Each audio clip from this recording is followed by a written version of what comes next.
Welcome to Obi-Wan Studios, and today's LEGO Star Wars review is on the 7668 Rebel Scout Speeder. This battle pack originally released in January of 2008 for $10 as one of two original Trilogy battle packs, and I've already reviewed the 7667 Imperial Dropship battle pack if you want to watch that review after this one if you haven't already. Now, while this battle pack released for $10 in 2008, today, sealed like my example here, you can expect to pay about $60 according to sales data from Brick Economy. But when I was looking for my example, I ended up spending more like $80, just worth mentioning. The Rebel Scout Speeder comes with 82 pieces and 4 total minifigures. All of them are Rebel Fleet Troopers, so that selection makes for a really great army builder, which is exactly what you want out of a battle pack. Now, when it comes to the box art for the set, it was actually designed to go along with the 7667 Imperial Dropship, and the two side by side would complete a battle scene, which we see represented on the back of the box as well. I just overall love this idea. Having sets box arts go together to create a larger scene just is so cool, and it's something I wish LEGO would bring back honestly with modern sets. Alright, now it's time to open up this battle pack. If you enjoy this review and want to show your support, then please subscribe if you haven't already. That is just the way to show your support for my videos, and I really do appreciate it. Now, let's open up this Rebel Scout Speeder.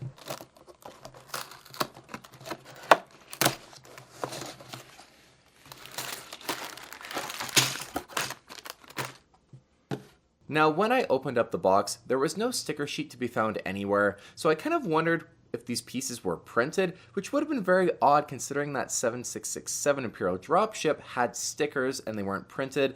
But then I quickly realized throughout the course of the build, the pieces weren't actually printed, and then I started flipping through every page of the manual, wondering if I just didn't get a sticker sheet in the box at all. But then there was that sticker sheet wedged in between two pages really tightly, even shaking the manual, it never came out the first time. So I went back and took this shot for you guys of the instructions manual along with that sticker sheet. We have 6 stickers in total, all Rebellion logos, and then 2 unnumbered bags for the contents of this set. Starting off with the minifigs first, we have our Rebel Fleet Trooper, and this set comes with 4 of them, and they're all exactly the same. They are completely identical, which certainly isn't a bad thing when it comes to a battle pack, as you're meant to army build these minifigs after all. Named characters just has never been ideal for battle packs in my opinion, so 4 plain Rebel Fleet Troopers is just a really great thing. Now, the Rebel Fleet Trooper design is overall really great. These guys look exactly as you would expect them to from the movies. The helmet mold is just absolutely fantastic, with the black visor piece helping to get in that color scheme over them just being dual molded. It just really makes for the Rebel Trooper to look as it should.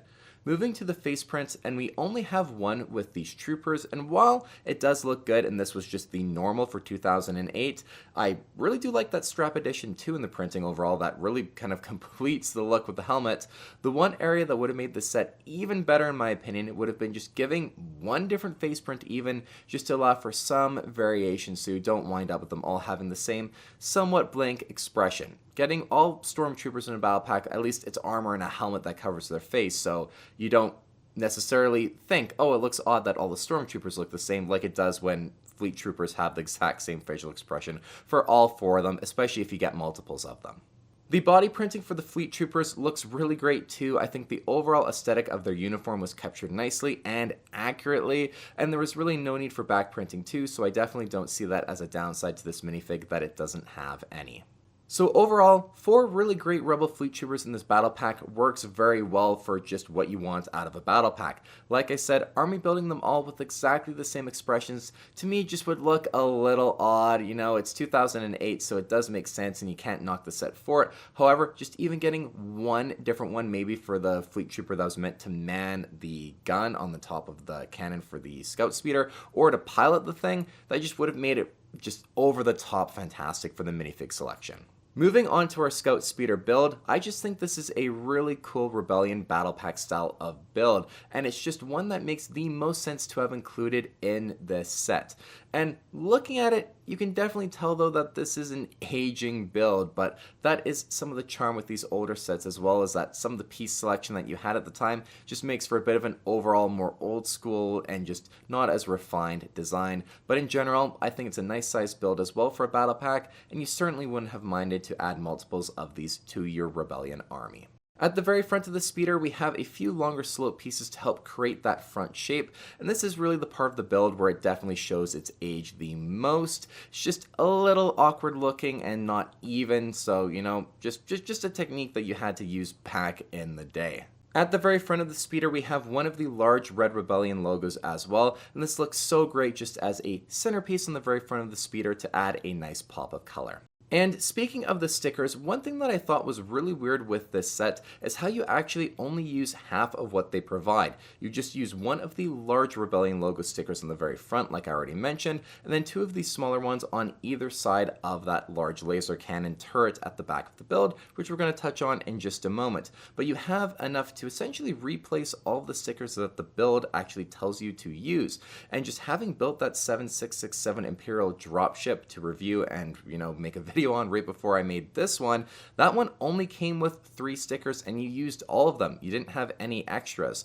So it's just one difference between two essentially the same concept of battle packs, but in this one you get enough to replace all of the stickers, but in the other one you don't. So just a little discrepancy that I've noticed that I wanted to point out. The Scout Speeder makes use of this old school windshield piece, which looks fine enough, and then just a completely open concept for the interior of the speeder, where our Rebel Fleet Troopers just sit in. Now, the instructions show you placing 3 of them inside the speeder, and then the 4th one manning that laser cannon gun at the back, but I was just genuinely curious to see if you could actually fit 4 of them inside of the speeder, but honestly, the 3 troopers fit in there pretty tightly as it is, especially with those helmets. The only way you could fit actually 4 inside of the speeder would be to have at least 3 of them who aren't in the driving position standing up, but I really don't see why you wouldn't want one of them manning that main laser cannon anyway, so not really a big deal in my mind, just something I was curious about. On each side of the speeder, we have 2 clips for weapon storage,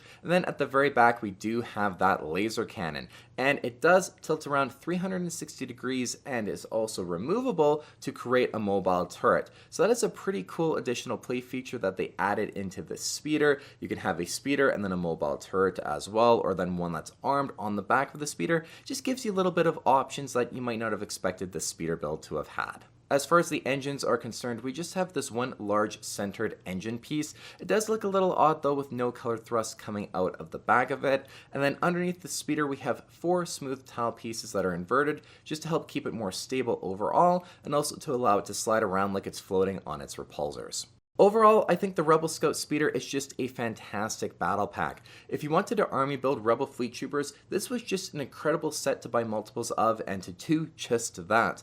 The only minor complaint I have with the set, even for 2008, is the fact that we only got 1 face print for all 4 of the troopers. It just would have been over the top awesome to have gotten just a second one, just to give some more variation in the troopers so you don't end up having an army of like 20 of them all with the exact same expression. Other than that, I really do like the build. Again, it does show its age, but back in 2008, this would have really been an incredible battle pack build, and the core concept of the speeder certainly still works today. Now, at the current average price of $60, especially considering I personally paid $80 for this set, I definitely couldn't say to go out and buy multiples of this battle pack today if you wanted to army build Rebel Fleet Troopers, but if you wanted to add it to your collection as part of history of LEGO Star Wars, part of the history of LEGO Star Wars battle packs, I just think it's a really cool set to have in your collection beside that Imperial dropship as well, to display the first 2 original Trilogy battle packs. So for that nostalgia factor and the collection sake and part of LEGO Star Wars history, I still definitely think it's a set worth picking up today. Thank you for watching my review on the 7668 Rebel Scout Speeder. If you haven't already watched that review on the 7667 Imperial dropship, make sure you go and check out that review now that you're done watching this video, and of course, subscribe to my YouTube channel if you haven't already and did enjoy this review. As always, let me know your thoughts on the set in the comments down below. Was this one you owned back in the day? For me personally, I never did, so it was really cool to experience this set for the very first time. And as always too, don't forget to check out my YouTube channel for more LEGO Star Wars set reviews.